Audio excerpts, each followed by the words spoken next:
thank you for joining us here on the Neutral Zone. I am Phil Milani, joined as always by my partner in crime, my esteemed colleague. Really, the best way to describe this person is my everything, and I need him today.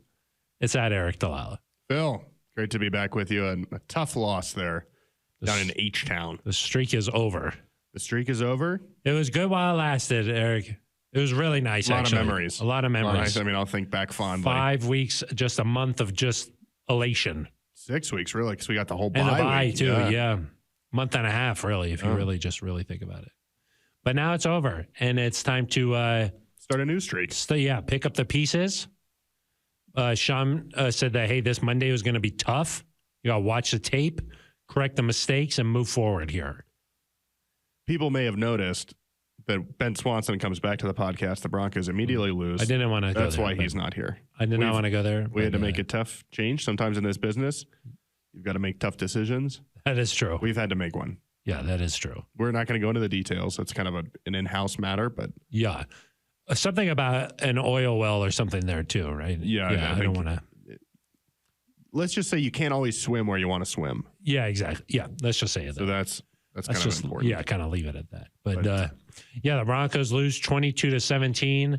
Had a chance there at the end, Aric. So many games in the NFL come right down to the wire. And for all the things that had not gone in the Broncos' favor during the game, they still were in a position where they, had first and goal, enough time to take a few shots there at the end zone. And unfortunately, it just did not work out for Denver. Yeah, let's start there at the final sequence because Denver, 0 of 11 on third down. They did not convert a third down against the Texans. Ended up losing the turnover battle 3-0, and yet you've got a chance there at the end to get in the end zone. It's interesting, Phil. The Broncos got into Houston territory with about 4 minutes left on the clock. Had to convert a couple of fourth downs, which Javonte made a heck of a play, just got enough yards there, and then Russ using his legs converted another fourth down. And you were like, maybe there's still some old magic left in the tank. Right. What I will say is that you got to a point where time was a little bit of an issue, maybe. Running the ball in that last sequence of plays was probably off the table, I would say. Right. I believe on first down, there were about 23 seconds left, which would have made it throwing short of the goal line or scrambling for yards. It would have been really dicey. Really tough. You maybe would have needed to get out of bounds and certainly a sack or something like that. You might have just run out of time. So that's kind of where I start is maybe a little bit more time would have been helpful in that situation. And the Broncos did have to take a timeout coming out of the 2-minute warning there. Right, which as Sean Payton explained, that was more of he wanted to see what the look was that the Texans were going to give him and then call timeout and get the best play. And given that it was 4th and 2, obviously if you don't convert on that, the game's over. Yeah. I can see why he wanted to make sure they had the best possible play, but not having that timeout later hurt. Yeah. There was a situation there where Russ on the second fourth down scrambles for a first down. Timeout. Right. Well, you wonder in that situation, is it possible to run up to the line and spike it? Yeah. Maybe save a timeout there. I don't know if that would have taken too much time. You probably would have limited yourself to maybe 2 plays into the end zone, but you would have had a timeout, so maybe you could have run it or thrown it short of the goal line. I don't know. What we do know is the last play of the game, according to Sean Payton, there was supposed to be some sort of shift with the wide receivers that would have put kind of given the Broncos the intended play. Yeah, there was 3. There was like sort of a bunch formation there off to the left. There's supposed to be some sort of shift. It did not happen. You end up with Russell immediately getting pressure from the left side. He's got to bail out. Cannot take a sack. Cannot take a sack, obviously. Sees Lucas Kroll, who is open in the end zone for a moment. For a second there, yeah. Ball doesn't quite get there. Jimmy Ward makes a nice play, undercuts it, and ends the game. Cortland Sutton is kind of maybe around the 5-yard line. There was confusion. I think there was just some confusion there. And Sean described it as street chaos. Ball. Yeah. Chaos. Yes. He was like, let's give a name to that final play, chaos. Right. And he said, look, like when the free rusher comes off there, Russ has to avoid him, does a good job of that. And then at that point, you're just playing sort of street ball. Everybody's just, it's a free for all. Right. And I think my initial reaction is one, good for the Broncos that they're even in this game, despite playing kind of as poorly as they played for portions of the game. And then the second one is feeling just like a big missed opportunity. Yeah, and there were missed opportunities within the game, too. Of course, yeah. And feeling like, man, if you could have just gotten the touchdown there, or if Jonathan Cooper is able to grab that fumble there and give the Broncos possession in Houston territory, or you're able to make a catch early in the game if you're Cortland Sutton, kind of a bunch of different moments there, you had a big opportunity to get to 7-5 and really solidify kind of the path toward the postseason. Yeah. I think if the Broncos had just played kind of average for portions of that game, they would have won the football game. Yeah, they kind of, like I said this on the postgame show, they got away from their winning formula a little bit, Eric. During this winning streak, we saw the Broncos take away the ball a bunch, did not do that against the Texans. We saw the Broncos protect the football really well, did not do that against the Texans. And time of possession had been on the Broncos side here in a lot of those games during the streak, primarily because they were able to really dominate the line of scrimmage. They had played a physical brand of football. They were able to establish the running game a lot during the streak, and it never felt like the offense had that opportunity to get into a rhythm against the Texans. Like you mentioned, 0 for 11 on third down. When you're not converting on all of those, it's really hard to just get into like a good flow. Certainly as a play caller, one of the things that Sean Payton's so good at is keeping a defense off balance so much. And when you're not having those long drives like that, it's really hard to utilize that as an asset. So they were never really able to develop like a strong running game. I think Javonte had like 10 carries for 46 yards, which is a good average, but just 10 carries for Javonte, he's one of your big playmakers.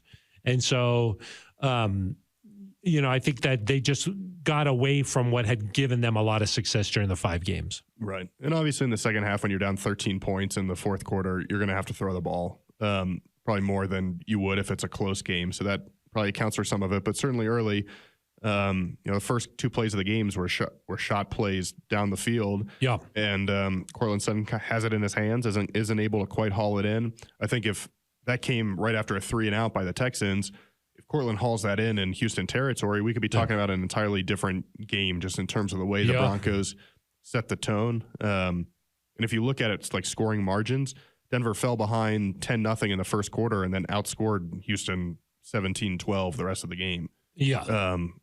That first quarter was not a good quarter for the Broncos. No, really not a good quarter. You give up a bunch of explosives, Explosive plays. You have a situation where it seems like you've stopped them on fourth down, held them to a field goal, be 6-0. Yeah. And instead, Alex Singleton gets called for unnecessary roughness, shoves C.J. Stroud.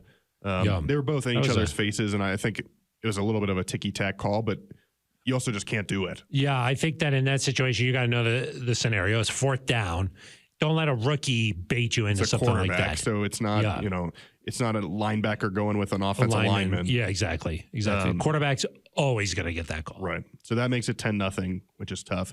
I will say the defense, Phil, in the second half in particular, I thought played much better.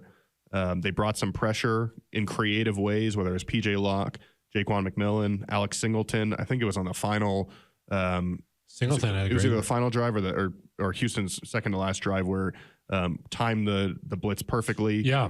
Stroud didn't even have a chance, and they're able to force a 3rd and long there, I believe. The defense stepped up. Played well in the fourth quarter. And held them to field goals generally. Obviously not able to do that after the sudden change with Cooper doesn't get the fumble recovery. They punt it away.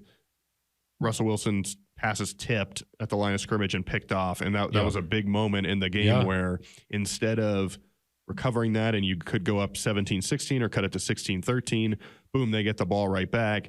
Now it's 23-10, and the momentum just completely shifts again. Yeah.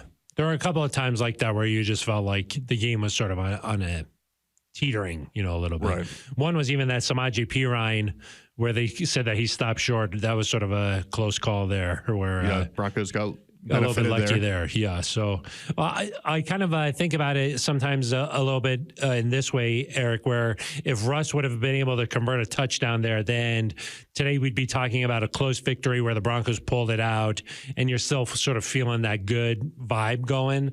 But in reality, you know, like if you just look at this like last 6 games or so, some of those could have gone either way, you know, for the Broncos. And for 5 in a row, the Broncos had come out on top. They had made a play here or there, made a long field goal as time expired or whatever.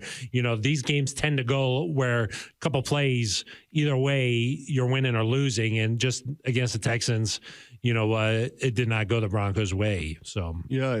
And listen, part of what we have talked about with Las Vegas, Washington, New York, those losses is that you're not always going to win every single one possession game or every single close game. Like that tends to even out, and you tend to be, you know, if you can be at 60 or 70% of those, it's a good number. Good. Yeah. And so if you'd won a couple of those other games and you were, say we're sitting here at, what are they, 6-6, so 8-4 or something, a loss wouldn't sting quite as bad, but because of the hole, and Sean Payton said this after the game, because of the hole the Broncos put themselves in to start at 1-5, now a one possession loss or a interception in the end zone to end the game, it has a lot more impact on a season than it would if maybe you'd taken care of some of those other games. And listen, it's the NFL. Unless you're an elite team, which I think the Broncos are still working toward being, you're going to be in these close games. You're going to need to pull them out. Yesterday they weren't able to do that, and it's definitely a missed opportunity, and it puts you in a situation where, certainly from an AFC standpoint, you cannot lose again. No, they got to win all their AFC games. Yeah, that's true. The conference tiebreaker, they're behind in that scenario. And it would have helped if the Colts would have lost there. They come from behind and get an overtime win against the Titans.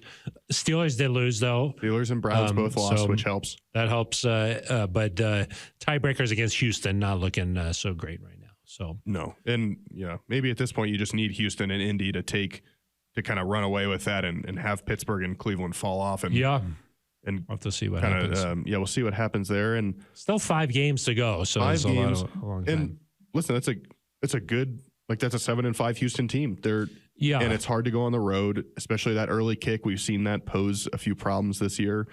I don't know if it's just as simple as it feels early or what, but certainly after that initial 15 minutes, the Broncos got things together a little bit. Yeah, they did not start the game with some of that juice that we've seen, like early turnover and a couple of those wins. Just didn't have that same sort of level of energy. It seemed like the Broncos were missing that to start. But it did, like, everybody was saying, oh, can the Broncos win without these turnovers?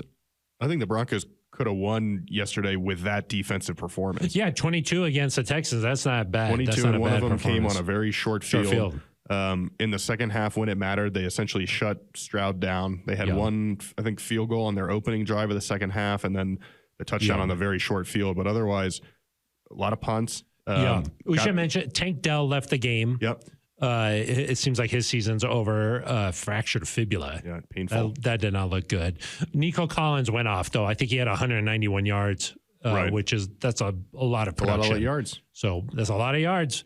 But they did make adjustments as the game went on and things got better. And when they needed stops at the end to give this offense a chance to go out and win the game, they did it. But I thought that was encouraging from the standpoint of, at times this year we've seen this defense only get stops because of turnovers. Oh, yeah. Like there were times against Buffalo, for example. Buffalo moved the ball up and down the field, but they'd get a turnover and boom, it wipes out the chance. That wasn't as much the case, especially in the second half on Sunday. Denver just made some good defensive plays, put Houston in a lot of 3rd and longs. We talked about Denver going 0 of 11. I don't think Houston was any better than 3 of 14, 3 of 15. Yeah. They were also not successful on 3rd down. And listen, Stroud made some plays where it's 3rd and long and he's buys good. Time. And he's a good player, but the Broncos did enough defensively. Like you said, on offense, Phil, Sean Payton talked about the communication just needs to be better. There are things that are still happening that he called troublesome, worrying at this point in the season. Yeah. At 12 games in, Aric, you would think that some of these things would just be humming at this point. But I have a couple of things I want to touch on the offense here. We talked about missed opportunities. I think about the Broncos like top playmakers. I'm like, okay, Sutton had that early drop. That was a missed opportunity. Mims is a big playmaker. There was an opportunity for him to get a big touchdown, maybe. Ball's a little bit underthrown, but maybe a PI call there. Definitely a PI call there. Felt like, PI call. We saw around the league, though, yesterday. Yeah. PI was not being called. Maybe there was something going on there. But then the Samaje one on the last drive, way less contact than got that call, than the Mims, and they call that. It's hard to know what you're going to get there with the PI. So that was a missed thing where maybe if you hit a home run ball there, the NRG swings, and then Judy, the NRG swings, NRG. A lot of crowd noise there, Phil. For how many people were there? That's a lot of Broncos fans. That's just what kept showing. Well, I meant a lot of Houston crowd noise for how many Houston fans were there. It's just makes you think what's going on. Sometimes with the domes, you don't really know what's happening. But and then Judy, there's that clip, of him running wide open there, and just he doesn't get a lot of targets. I would say Judy at this point. So I just think about those are the three big playmakers for the Broncos, and you're talking about just some missed chances there, where if a play's made here or there in a game like that, maybe you're talking about a different outcome. Yeah, so, absolutely. I think especially that first Sutton play just kind of set the tone. Yeah. Or if you connect over the top, I think they would have been at like the Houston 40 or something. Even if you just get a field goal on that drive, you've kind of set a little bit of a tone. Yeah, I agree. The Judy, I know he was wide open, and I was watching it live and could kind of see it developing. The Houston press box is way up there. Basically, so you see all of it. I could see like looking down. It's like that camera angle where they show the guy just from above. Exactly. That's where I was. That's what you were doing. I mean, those ISO shots don't show what's happening at the line of scrimmage. Well, and it was clear that Judy was not the first read on that play. It was kind of a play developing to the right. It was 4th and 1. Yeah. And Russ gets pressure. And can he hang in there and throw that ball to Judy for a touchdown? Ideally, he gets to that part of his progression and throws it. I also understand the standpoint of it's 4th and 1. Let's pick up a first down here and not take a chance. But I think Sean said on Monday that there were like maybe 2 or 3 of those types of plays. So I'll just say overall, I don't know exactly what's happening, but I would just say it doesn't seem like those two have great chemistry or like not on the same page always at the same time. I think we were expecting Judy to have a huge season, and that just hasn't really, for whatever reason. I'm not assigning blame or anything anywhere. I'm just saying when I watch the games and I use my eyeballs, I'm like, these two don't seem to be certainly not the same way that like Russ and Sutton have really hit it off here. I mean, that Sutton made a tremendous catch on that touchdown. Great 9 catch. Touchdowns. 9. And every single one of them feel like there was some kind of spectacular play. Yeah, he's playing good football. Those two seem to have really good, like just feel for like where each other are going to be. Not the same case maybe for Judy. Right? Well, and we talked about this before the season. Sean's offenses a lot of the time have had a guy. Dude. And Sutton, maybe not from a yardage standpoint because the Broncos' passing yardage hasn't been maybe where you would expect, but from a standpoint of like key moments, Cortland has been the guy. I thought the ball was going. I mean, he got one target there on 2nd down, I think, at the end of the game. Yeah, it kind of looked to me almost like the first down target was trying to go to him, too. There were 2 guys kind of in the same area with Troutman and Cortland. Yeah, that's true. I don't know if that was the right routes there or what was happening, but... Yeah. I thought he was going to make that catch. Yeah. I thought he was going to make some sort of a play down there. I think that Russ clearly trusts Cortland. The offense is clearly... Cortland's given a chance to make plays. That could be hurting some of Judy's production. I don't know. He did have the catch in the 4th quarter, right? Yeah, down the sideline there. Yeah, 41 yards. Kind of a coverage bust. And you do feel a little bit bad for Judy that he gets a great effort to fight for more yards. Had that touchdown. Gets all the way down to the 1 and then QB sneak. Wow. I mean, obviously they're not going to probably throw it there, but you feel Judy almost has a 42-yard touchdown and instead 41-yard game. Almost had that. No touchdown. That is true. But yeah, the offense, Sean said, there's whether it's the communication, protection. That's what I was going to say, the protection, because last week against the Browns, you're like, how are they going to deal with Myles Garrett? And the offensive line plays tremendous. I mean, you don't even know who Myles Garrett is out there. His name's not being called. Yeah. But then yesterday, Will Anderson, he was all over the place. Yeah, he played a great game. And Sean on Monday said, look, there's a lot of push coming from the right side. That's what he said. And he just said that the pass protection needs to be a little more consistent there, because I think that you look at this thing and you say, okay, hey, Russ didn't play very well. He had the 3 interceptions, but I'll say that he was running for his life for a huge portion of that game, including the final play where he threw the interception. Yeah. He had to avoid a lot of pressure against the Texans. And that was, to be fair, from the left on that. That one play. was from the left, yeah. I don't know if it was, we talked all week about how great the offensive line was playing, and, Mike McGlinchey said, hey, I think it was before the Browns game, if you don't bring it each and every week, someone's going to smack you in the mouth. Yeah. It seemed like that happened a little bit to this Broncos offense. Out. Exactly. Russ certainly. The last interception, I look at it and I'm like, maybe you throw it away there, or you got to put a little more on it. But the second one, Stingley makes a heck of a play. Yeah. The first one deflected, so I don't know Still makes a heck of a play. Right. But I don't know how much that's on Russ I know you got to get it over, but kind of a fluky one. So, and he made some big time throws. Obviously not perfect, but I think the protection has to be better there. The passing game, just in general, like the Broncos, the most success that they're going to have with this offense is where they're playing really complementary football with the running game and the passing game. They're working off of each other. They're having consistent drives down the field, and then they're hitting some shots over the top. That's when this thing's really humming. It's working like that. It's not going to be like how, Stroud just lets it rip out there. That's not exactly how this team is like sort of built to have sustained success. So I do think that, the other thing I was going to bring up to you is like the first drive coming out of the locker room there in the second half. Sean said, hey, we might even start scripting those, as the game's going on, just to have ready for that first drive in the third quarter, just because they haven't had the success that they want there too. So I think that, you lose this game here. There's a lot of correctable moments from this, but I think the way you approach it is like, look, let's learn from this thing. Let's move forward here. You still got 5 games. These games are all going to be really important, and you got to just build off of this and learn moving forward. So it stinks to lose, and I think that Sean was asked on Monday, like, hey, does this loss feel a little different than the early season ones, just because now you've had some success? Maybe you've sort of just let this bounce off and you keep going. And he was like, no, every loss stinks. Yeah. So Javonte said that after the loss. He said, we did some things that we did when we were 1-5. Yeah, exactly. And we've got to correct those quickly. I will say, you mentioned the passing game. I was looking this up real quick. Russ on play action. Oh, yeah, I saw that. 6 of 9, 122 yards, 13.6 yards per attempt, a touchdown, and a 146 passer rating. Much better off the play action. No play action, 9 of 17, 64 yards, 3.8 yards per attempt, 3 picks, no touchdowns, and a 22 passer rating.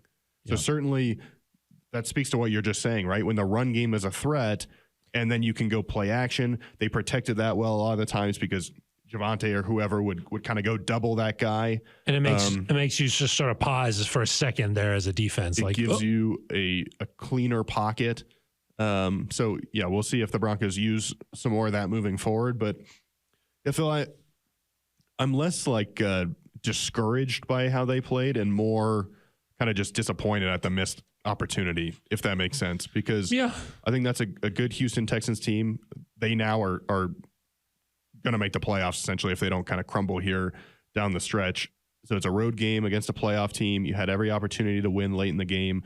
I think there's a chance you might look back at the end of the year and be like, man, if we had just gotten that one, that would have been the game we needed. But, I look ahead to a Chargers team, and I think if you can just clean some things up, like you play defensively the way you did this week, I think it should be enough to slow the Chargers down. They just won 6-0 in New England. Yeah. And, can you get back to the run game and Russell Wilson throwing play action passes?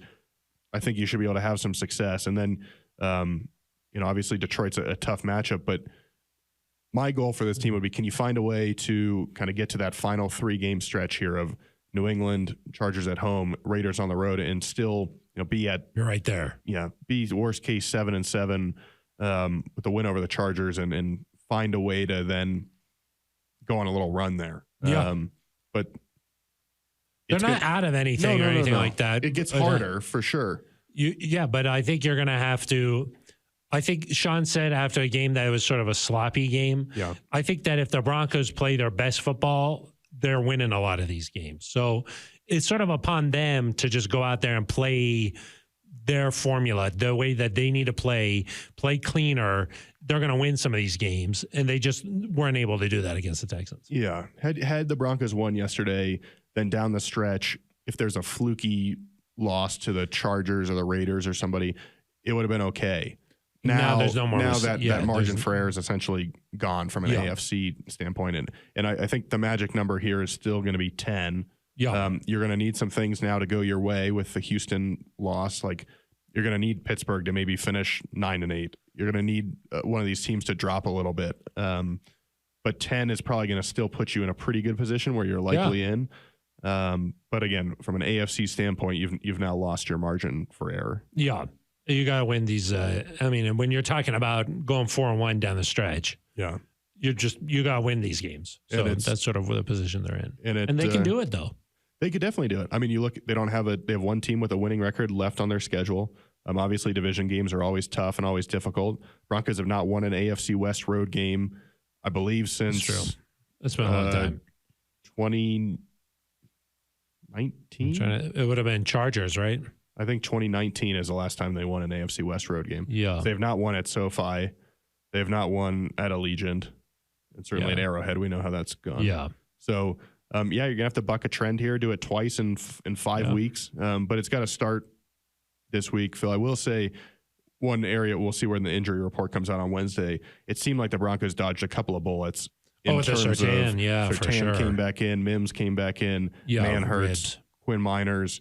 All those guys exited at least briefly and were able to come back. Yeah. And again, knock on wood, this team's been pretty healthy. We'll see how they are Wednesday. But you're going to need these guys down the stretch. Yeah, most definitely. Clean some things up here this week, correct the mistakes. And, I think if they can play cleaner football, they're going to be in good position, I think. But, not able to do that against the Texans, a 22-17 loss where, hey, if you would have won that one, you would have still sort of felt the same way today, I think, saying, hey, there's a lot that you still need to correct. So, of course, winning. A win would have felt a little better. Makes you feel nice, though. So we'll see if Swanson will allow him to come back. I think he's in timeout. Yeah. It's been naughty. And this time of year, that's bad. That's not good. No. That's not good because you know who's watching. He's making a list, Eric. So it's true. We'll see. All right, that's going to do it for us. We'll be back later this week to go in depth with our preview of the Chargers matchup. Until then, for Aric DiLalla, I am Phil Milani. You've been listening to You've been listening. The Neutral Zone. Listen up, Denver Broncos fans. Paramount Plus is your streaming home to catch every local NFL on CBS game this season. Visit ParamountPlus.com to start your free trial and stream Russell Wilson and the boys as they battle the league's best. Plus, get an all-access pass to 24/7 NFL content with CBS Sports HQ, Fantasy Football Today, NFL Slime Time, and more. And this year, Paramount Plus is your streaming destination for Super Bowl 58. Another action-packed Broncos season with the NFL on CBS awaits. So stream Paramount Plus from any device all season long.